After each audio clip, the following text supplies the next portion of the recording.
Life Project. What is it that you do in this? How is it that you serve and that you help? Is it more of a health thing? Is it more of a mental health thing? Is it a combination of everything? Because the name, it doesn't really give me depth as to what ground you're covering. So I'm going to open up because your book's coming out as well. Yes. So it was born out of a period where I was in real transition, actually, and having a kind of death rebirth cycle of my own. During the COVID pandemic, I was working as a full-time clinical therapist for just so many people in this really difficult time. And I ended up getting quite burned out.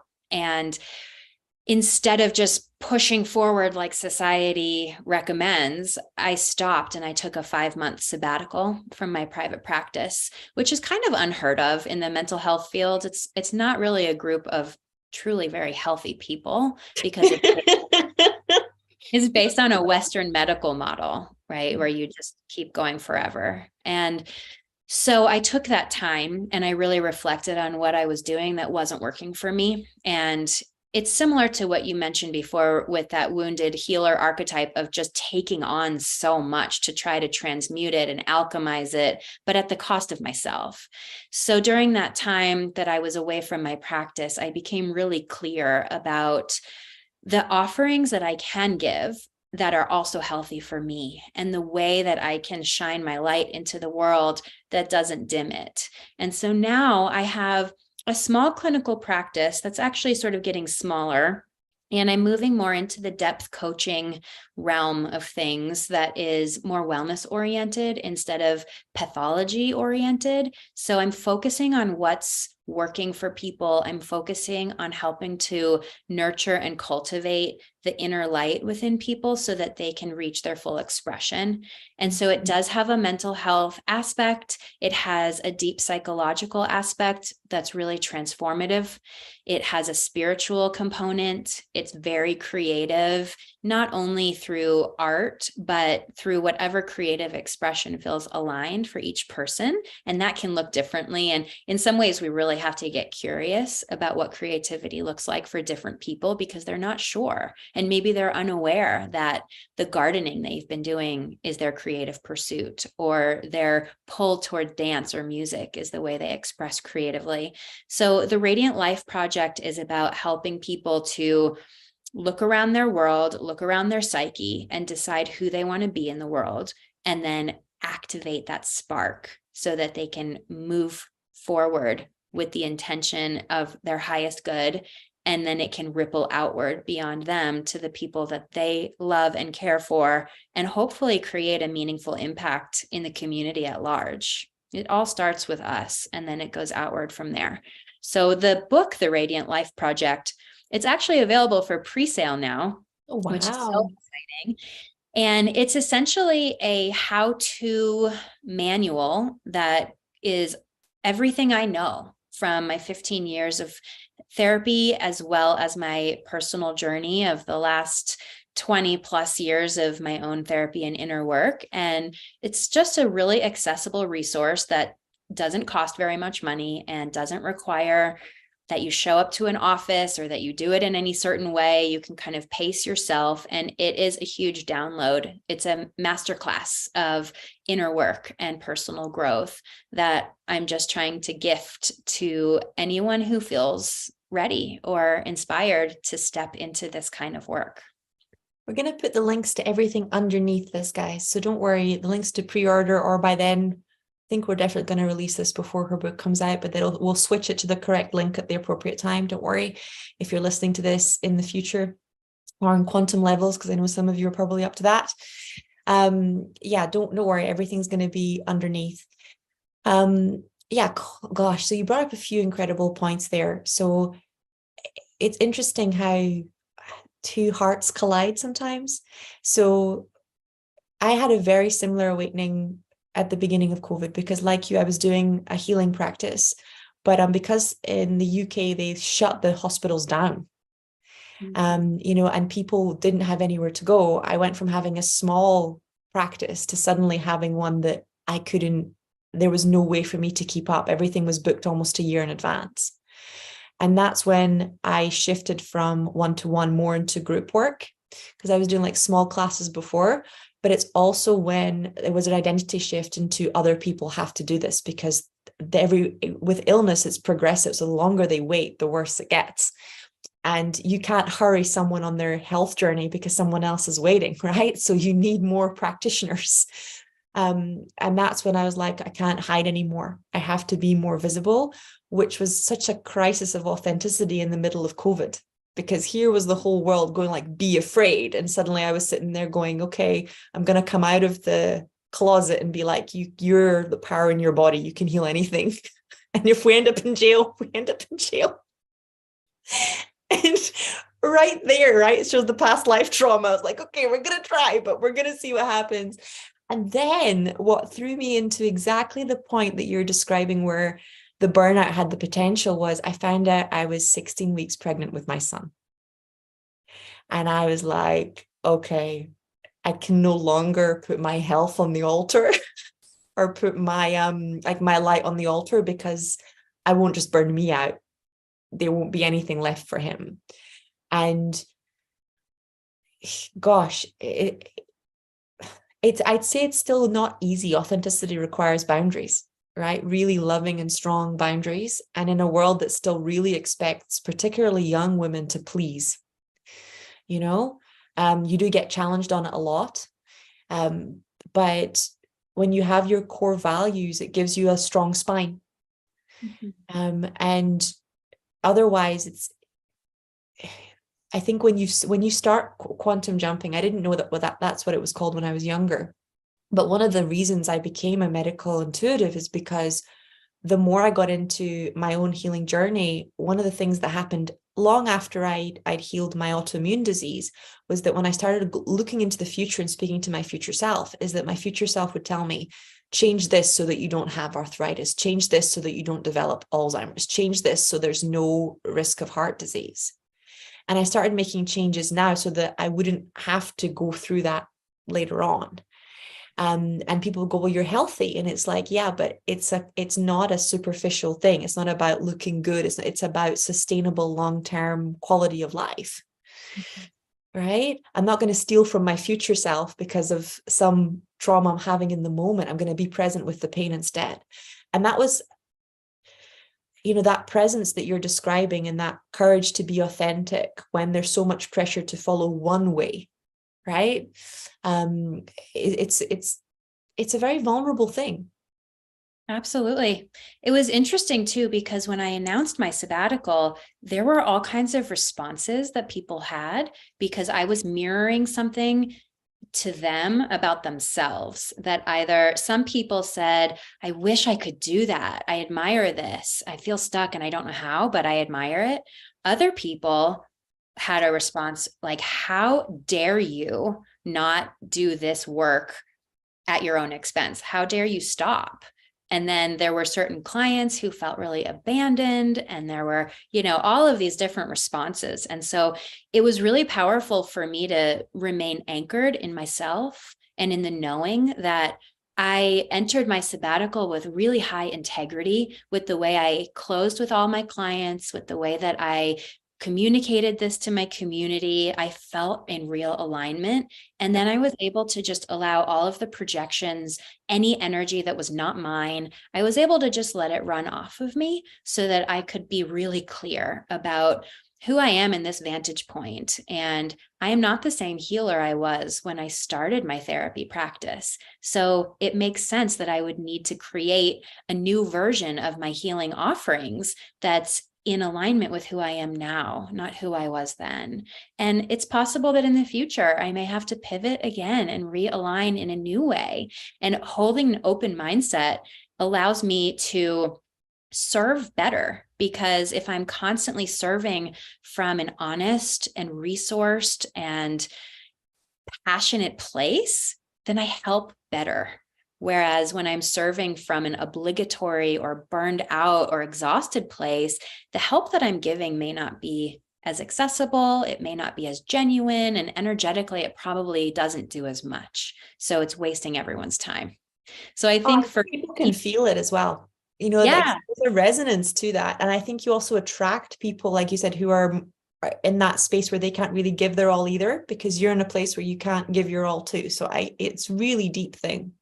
It is. And I'm noticing now that I'm feeling rejuvenated and I'm ready. I'm offering retreats. I'm offering public speaking. I've really expanded the way that I give these gifts. Now I'm giving free daily videos on social media. I'm just trying to kind of give in ways that help larger audiences, that have a larger ripple effect. And what it's doing is it's attracting more of what I feel capable of and more of the frequency that I'm aligned with. I'm not attracting the low vibrational frequency or the people who don't really want help, but they're saying they want help. They just want you to do it for them. I'm not attracting that anymore. And so it's interesting that when I changed my wavelength, it's being mirrored back to me in ways that are really beautiful. It's huge. Like it's quite a strange, for me, it was quite a strange transition because some of it happened consciously, but a lot of it was just life purpose. So it's like momentum in the unconscious slowly bubbling up, right? Because I think my guides and my angel, they know I have a practice. So it kind of filters nice and gently up to the surface as I'm going along. But very much this, you being allowed to be where you are, not having to always be who you were. Yes. Is that not being a lack of integrity, but actually as that being the integrity, right? The courage to be who you are in every season. Yes. That's Yes. a profound thing. Differently from who your parents want you to be, from who your society or your friends think you should be. Even your children project some vision of the mother they want you to be or not, right? Or what we carry. And then being able to really tease away anything that's not you and come into contact with who you are and who you want to be, what feels most in alignment for your soul's purpose and growth. And then doing that thing, even if it feels strange and unfamiliar, because the more we practice being ourselves, the more we become ourselves.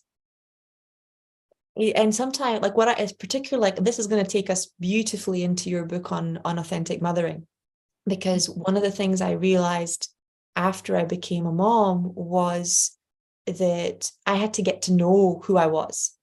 And I thought I might change a little bit, but actually who I was before was just gone. It was such a strong shift in identity. And I remember having some really big arguments with my partner and him going, I don't know who you are. And me saying to him, well, welcome to the club. It's like, I don't know who I am either, right? That's something I'm working out. And you're going to have to figure that out as we go forwards. But I'm 100% not the person I was 2 days ago.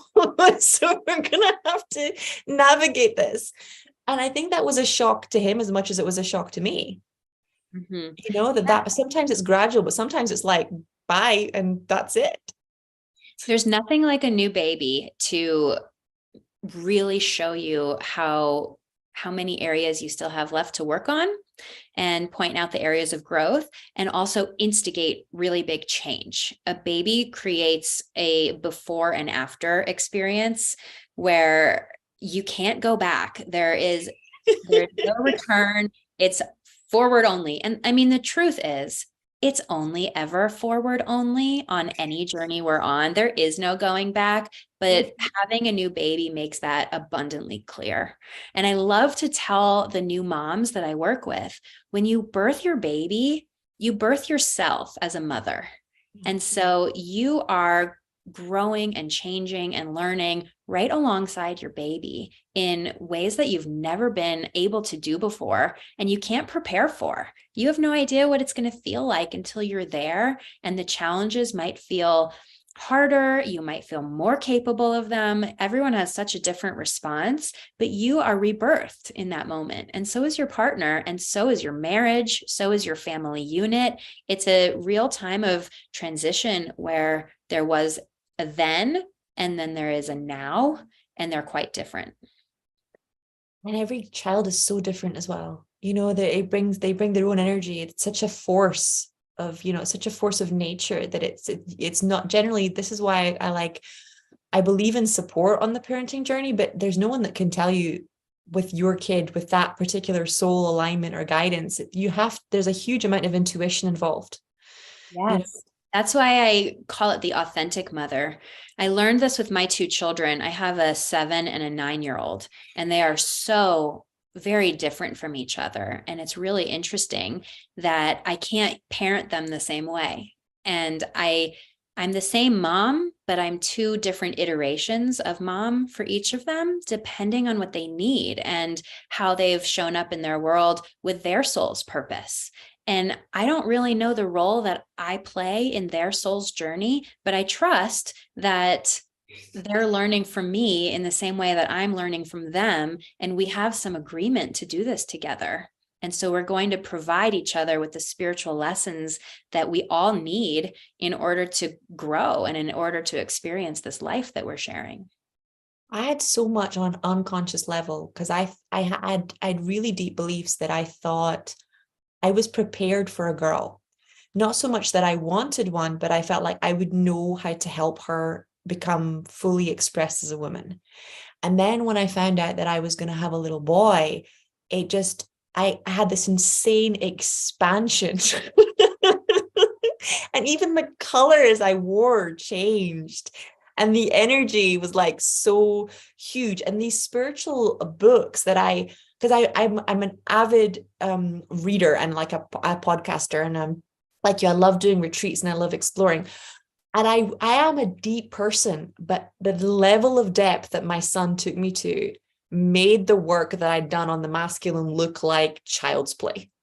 You know, I went from like reading, like David Data to suddenly being in, like Three Mothers and the Gods in Every Man, and like the core underbelly of male shadow work, because it just, like I said, it pulls out parts of you didn't even know existed that are suddenly ready because you want to meet them.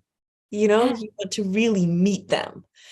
So it's a very, yeah, you say transformational, but because it's from within and it's a co-creative process. It's hard to describe until you're in it, but when you're in it, you're in it. Right. And it keeps transforming too. When my kids were babies, I was learning certain things. And now that they're 7 and 9, I'm learning different things. They're showing up differently. They've risen to a new place. I've risen to a new place, and we're meeting there. And I suspect at their next juncture, it's going to feel new again, and there will be new things to learn. And so it's not something that you figure out and then coast. It's something that is continually evolving. And I think that's a really beautiful mirroring of the spiritual and psychological growth process too, because even people who never have children, they are constantly evolving on all of these layers. And it may not be as obvious because you're not watching a human being change sizes and have to buy, a new pair of shoes every 6 months because they're growing, because you're growing, even if you don't have this instigator, which is the children. And it's nonlinear. And it's really complex, and the evolution process is always happening. We cannot stand still, even if we tried, and we cannot go back. So are you doing 2 separate groups, or is it all running into the first group and then you're providing all of that there? How have you, like you said, integrated the 2 works together? Are they kind of enmeshed, or are they separate and intertwining? How did that create for you? So the Radiant Life Project is like an umbrella, and the Authentic Mother is one shoot of that umbrella. So I have women's circles that are around authentic motherhood, that are around support for prenatal and postpartum work. And then I have another group that's about authenticity, not necessarily outside of motherhood, but it has sort of a broader lens and a broader focus under the Radiant Life Project, where it's not that really narrow kind of laser point on motherhood, which is really what you need when you're in those motherhood places that feel like they need excavation and support. So I have retreats that I offer that are holistic wellness oriented, that are creatively oriented, that are oriented around psychology, but it's a really big fusion. So depending on kind of what you're looking for, you can have as much specificity or kind of that subtle integration of all elements and get what you need in either way. And for the public speaking, sometimes I speak to people who want me to talk about one thing only, like just talk to us about motherhood. And other times they want me to talk about the 3 pillars of the Radiant Life Project, which are authentic integrity, aligned relationships, and abundant creativity. So I have a lot of different facets of the work, but it's all under that umbrella of having a radiant life with whatever that means to you, whatever you're carrying on your journey. It's important because like clarity creates connection. So the clearer they are on how to work with you, and I have a strong feeling that my audience is going to resonate with you really deeply because I do, right? And you're always a mirror of that audience. So figuring out how they fit in this, I think I must, because of the medical intuitive course, we had 3 new mothers last year who went from like infertility to full blown, the babies are now here, which is so cool. And but a huge part of what we do as an offshoot, similar to you, is like the fertility program. And I put it in a separate space exactly because there's so much there, you know? So there was a separate space just for going into intergenerational birth trauma, because 85% of us used to leave the world that way. Right? So it's a huge area that, and this is the thing about medicine type modalities, is that the area is so huge. It's just so huge. There's so much space for expansion. You could spend your whole life in one area, just on the liver or just on the heart or just on the throat, and you could be happy there because there's so much to discover.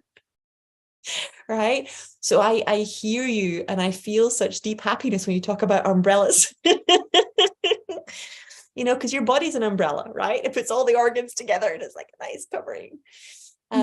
But it's just that clarity, you know, that it's all under the Radiant Life Project. And this is the space that you're moving within. And all of your previous work is nicely housed within there for people that still connect in those places of their journey. And they can still, you know, still really love the work that you're doing and connect with you when they need you in the way that serves. Yeah, they get to make this work their own in whatever flavor feels beneficial for them. That's what I really like about the Radiant Life Project, is it's really adaptive. And so it can meet you at the level you're at, and then you can reread the book in 3 or 4 years, and then it will meet you at that level. So I think our psyche will allow us to see what we're ready for. And when we revisit old things, it's really beautiful to be able to build on them and add more layers and see how far we've come. I am going to end this very juicy podcast on that note, that life will meet you wherever you are, and that every stage of growth is beautiful in its own way. Thank you so much for joining us. It's been an absolute pleasure to have you, Kate. And you guys know where you can find her. Everything is underneath the link.